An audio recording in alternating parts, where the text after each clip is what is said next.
Hello guys, for this video, magluluto naman tayo ng ginisang sayote na may sardinas at saka pansit bihon. So yan guys, meron tayo ditong bawang, sibuyas, yung pang pansit bihon natin, yung sayote, yung sardinas. Mga ganyan lang kalaki sardinas at saka yung tirang green chili. Ayan. Sayang naman bago totally malanta, di ba? So, ang sarap na to guys. Akala ko pang tinola lang ang sayote, pwede din palang ganyan. So, ngayon, mag-cut na tayo ng mga ingredients, guys. So, yan, guys. Bilisan na natin. Pinas forward ko na, guys. So, ganyan ang ating mga simpleng pagkakat lang ang gagawin natin, guys. Tapos, yung chili. Ayan. Ang sarap na to, guys. Hindi siya pwede na ang pangkwan, pamalit-malit, diba? Na ang mura lang. Sardinas, yung sayote, at saka yung pansit bihon. Hindi ko lang alam kung pwede din yung mishwa, pero I think pwede din yung mishwa. Wala kasi akong mishwa, kaya kaya pansit bihon ang ginamit ko, pero ang sarap pa rin niya. So, hiwain na natin ang mga ingredients, guys. So, ayan, pati yung sayote. So, nabili ko to sa Asian Boutique, guys. At bago totally malanta. Isang linggo na rin kasi nakakaraan. Ayan. So, ayan. Mabilisan lang natin. Dapat pala ginamitan ko siya ng isang pangkwan. So, ayan guys. Anak ko ng gugulo. Meron daw siyang flashlight. Ayan guys. Pag nahiwa na natin ng mga ingredients guys, pwede na tayo mag-start maggisa. Diba? So, ayan. May mantika tayo yan guys. Unahin natin syempre ang bawang at saka sibuyas. So, ayan. Tapos, hintayin lang natin na medyo mag-brown siya ng kaunti. Diba? Then, after nyan guys, tapos, pwede na natin ilagay yung sardinas. O kaya, pwede siguro sayote muna para hindi malusak yung sardinas, ano. Ayan. Pero nailagay ko na yung sardinas. Next slide na lang uli.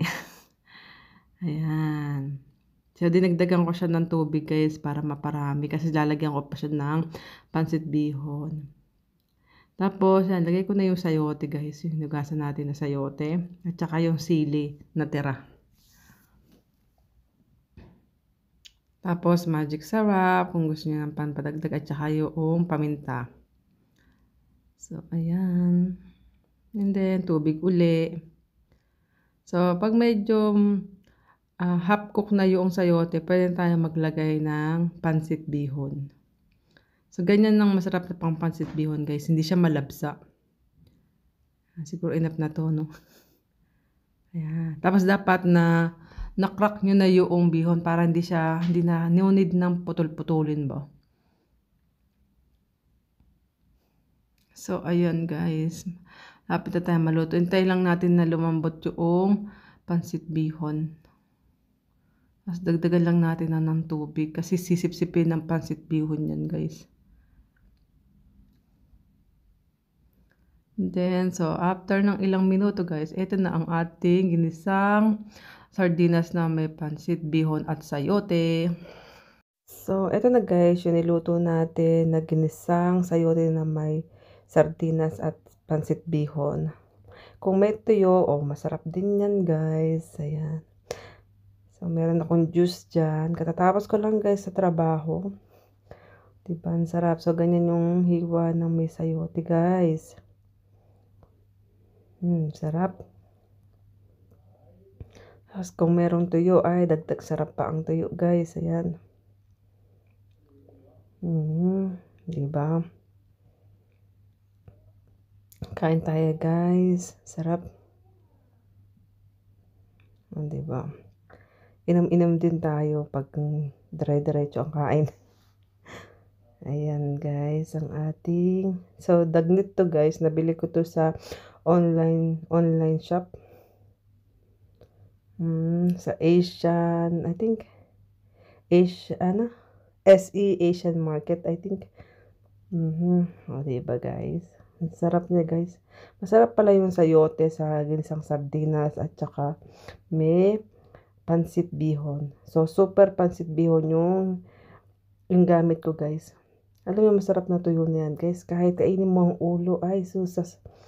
Pwedeng-pwede, hindi ka matitinik. Yan, pumapalagpas sa tikan. Hindi man siya katigasan. Tama lang yung luto niya. O, diba? Masarap yan, guys. O, diba? Nakakagutom. So, ayan, diba, guys? Ang sarap ng kain natin.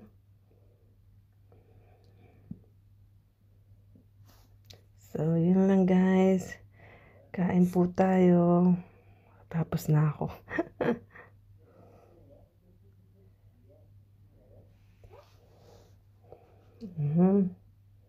Gusto natin kumain. Gutom sa trabaho eh. So, ayan, guys. Diba? Masarap. Simut sarap ang ating plato, guys. Sa sarap ng ating simpleng ulam. Ayan. Tapos na po tayo, guys. Oh, ha? Diba? Simut sarap ang ating pambansang ulam, guys. Isa sa ating pambansang ulam. So, thank you for watching.